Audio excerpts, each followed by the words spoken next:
Indiana passes a bill to legalize throwing stars. A Chinese mother takes her son to a psychiatric hospital every year because he's single. And a man has become the first ever to be tattooed by a monkey. These are the weird stories for Thursday on Weird AF News, the only daily weird news podcast in the universe. I'm your host, Jonesy. Thanks for joining me. I have 3 weird news segments from all around the globe for you. Indiana passes a bill to legalize throwing stars. The Indiana Senate passed a bill recently that would legalize throwing stars, also known as shurikens, under certain conditions. What are those conditions?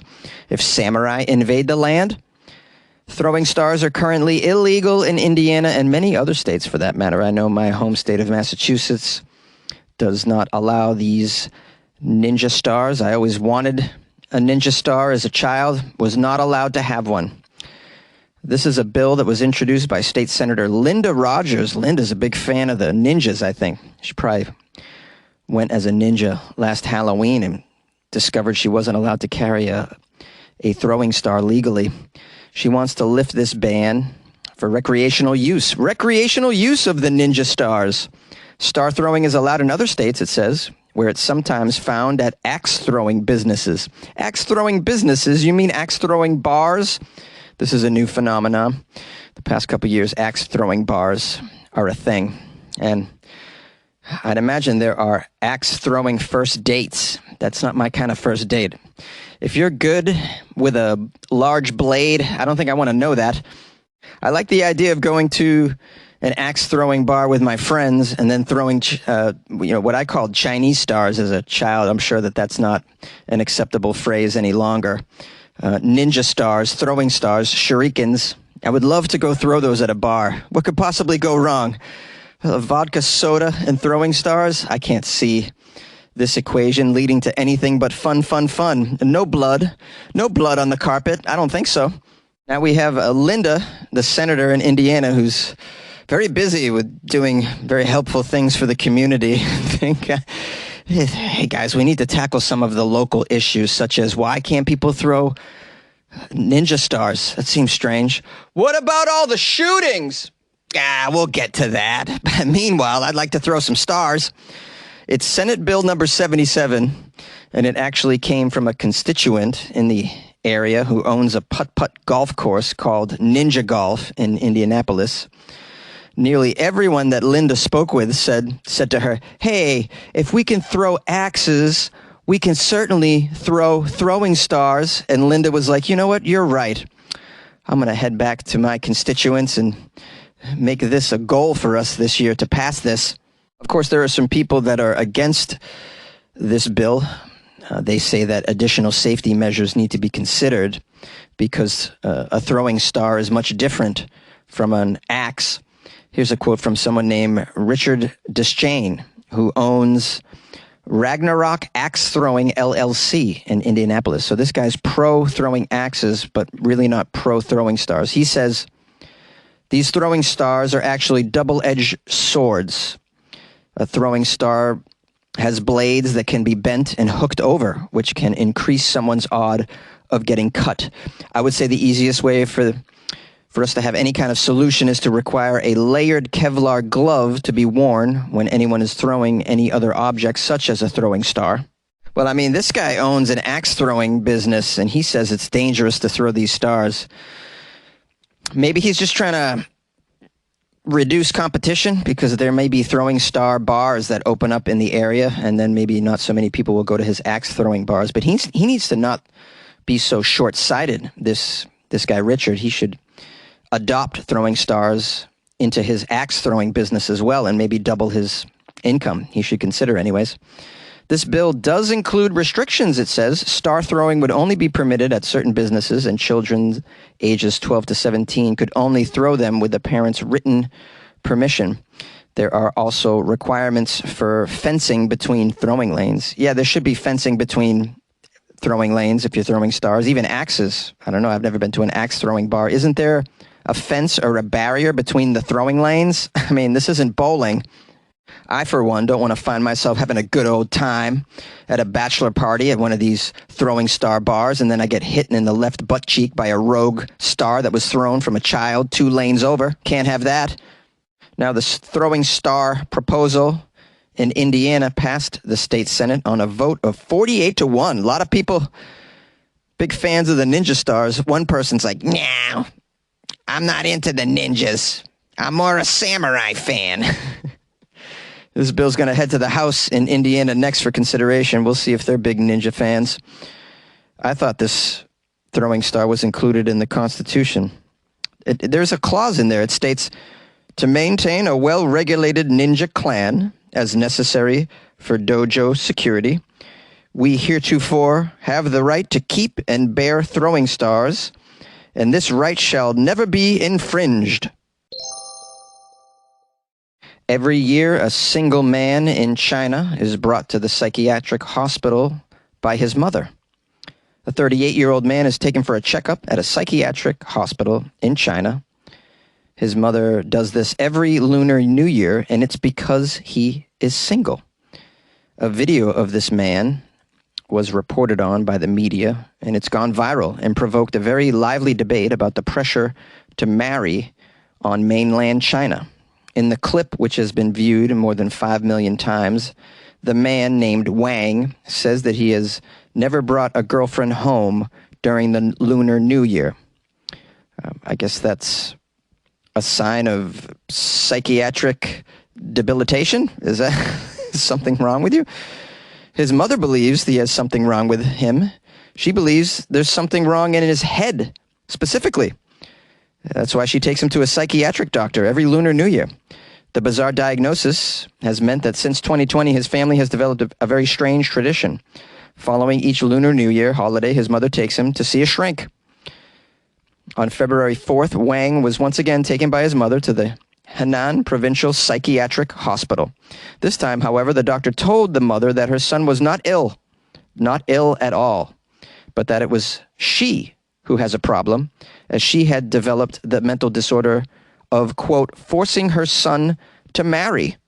Here's a quote from Wang, who just wants to live his life peacefully. Maybe he's happy being single, doesn't want to be dragged to the psychiatric institution every Lunar New Year, doesn't want to be threatened by his mother with a straitjacket.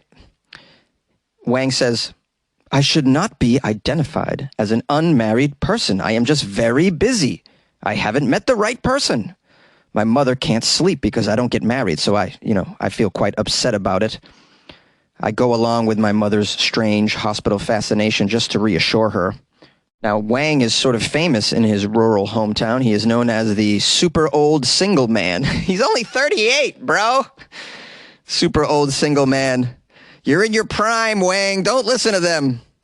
In addition, he said he has not saved enough money for a down payment on a home in Beijing, and as such, quote, who would want to marry me anyway? Oh, man, that's very sad. I guess no one wants to marry someone who's in an apartment. Everybody I know lives in an apartment. I guess we're all going to die alone, guys. Buckle up. Now, Wang's video went viral, and it has over 2,000 comments, most of which tell the story of how elders in China push this whole generation to get married. During the Lunar New Year, when young people living in the big cities return to their hometowns, generational family conflicts over getting married really intensify. While the older generation in China wants their children to marry and have kids earlier, these younger generations tend to marry later on, and some are even skeptical about marriage for many reasons. These include daily living pressures and a lack of social support. Well, I mean, yeah, it's very expensive to raise children these days. The cost of living has skyrocketed everywhere around the world. It's hard, man.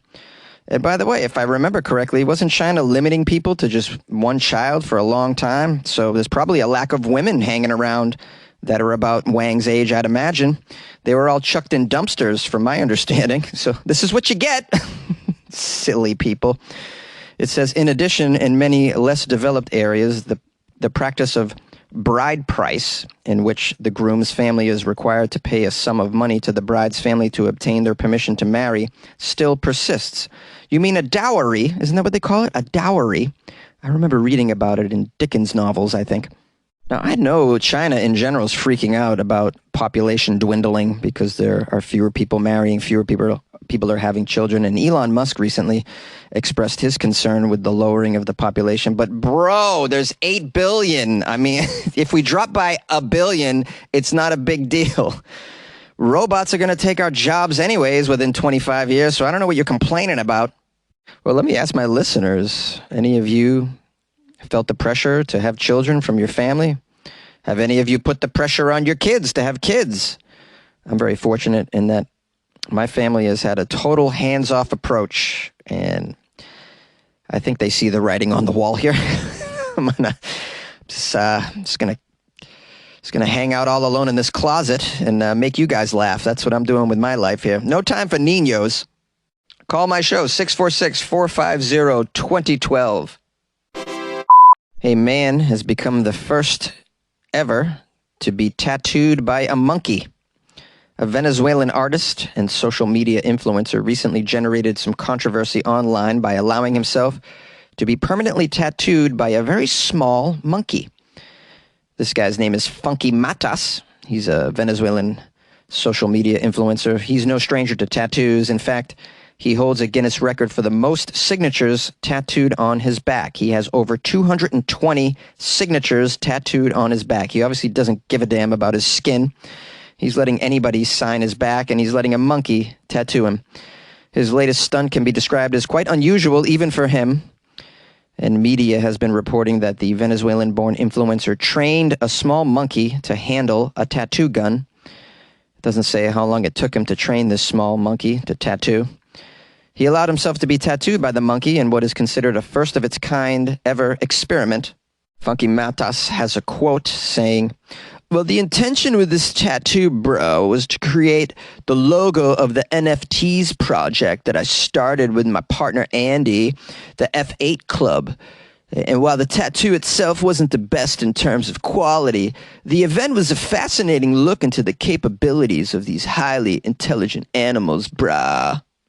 I don't think that was his accent, but in my mind, that's his accent. I love how he says, it wasn't the best in terms of quality. Yeah, I'm sure that's an understatement. I can't imagine a monkey tattoo going to be exactly precise here. It's probably not going to be very good. And I'd imagine he's getting a small one from the monkey. You can't allow a monkey to give you a sleeve. I don't think that's going to pop off well.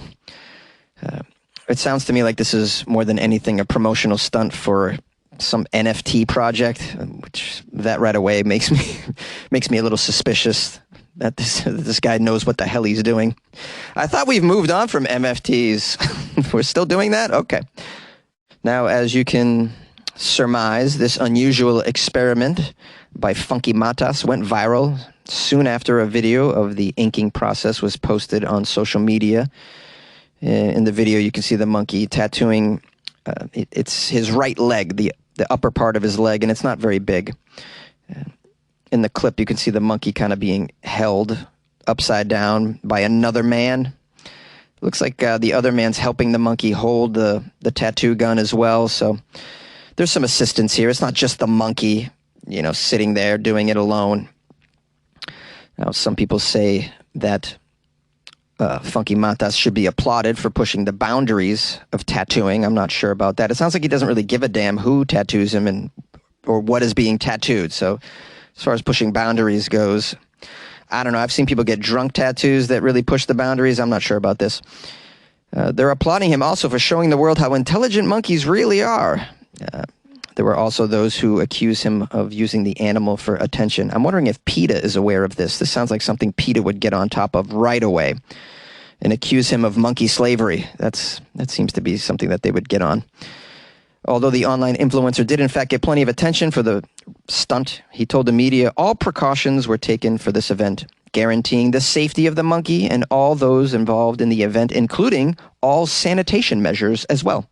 Yeah, pretty crazy. But, if you really want to test the boundaries, get yourself tattooed by a blind animal, like a possum or a bat or something. Now you really be pushing it. Let's see what happens when a possum tattoos your thigh, bro. Come on now. Yay! Hello, my friends, and thanks for spending some time with the Weird AF News podcast. The only daily weird news podcast in the galaxy. Yeah, share it with a friend who you think might like some weird news that sometimes is funny, sometimes is offensive. Although I try my best to toe that line. You know, I don't want to get canceled out of the closet here, so just trying to behave myself most of the time. But, you know, sometimes the chemicals get a hold of me. What can I say? The chemicals. What was that song called? Chemicals by Bush? Was it Bush? I need to go back and listen to my early 2000s rock. Hey, by the way, I got a nice review from Denise. Denise gave me 5 stars. She wrote, worth the listen. Hey, Denise says it's worth the listen. She wrote, I'm always looking for more interesting news than just the same arguments mainstream news sources have. I enjoyed this podcast so much that it is a part of my Alexa wake-up routine, and I look forward to hearing what he has found to report. Being a former Brevard County, Florida resident, I think I love Fridays the most because you consistently remind me why I'll never regret my decision to move out of the state of Florida to New Hampshire years ago. So thanks for that. I'm glad to have stumbled upon this podcast and look forward to more weird AF news to come. Good luck with your podcast, man. Oh, thank you so much, Denise. Good luck with your life, Denise. And great move leaving Florida for New Hampshire. I've spent a lot of time in New Hampshire. It's a wonderful place. A lot of clean air. You guys like clean air? Yeah? Do you like fried clams? Yeah, good. They got some pretty good beaches, too. I'm not going to lie. New Hampshire's a great place, man. I spent a lot of my childhood hanging out in New Hampshire. You guys ever go to Canopy Lake Park, bro? Canopy Lake Park? You guys, huh? What about the mall? What about the mall in Salem? You guys go to the mall right off 93, kid. Anyways, some of you will appreciate that. Others will not. So, sorry. If you guys want to leave me a review, Amazon's a good place to do it. And you can also do it on Apple Podcasts as well. Or if you listen on Spotify, please give me 5 stars. That'd be super helpful. If you want to support the podcast by joining the Patreon and buying Jonesy a coffee every day. I'm sorry, every month, not every day. Every month. You want to buy me a Dunkin's a month, bro? Why wouldn't you buy me a Dunkin's a month? You go to the Patreon. Patreon's where it's at. patreon.com/weirdafnews or go to weirdafnews.com. Click on the Patreon banner. Tomorrow's Friday. We're only going to be doing news from Florida. I'm sure Denise is happy to hear that, our former Brevard County, Florida resident.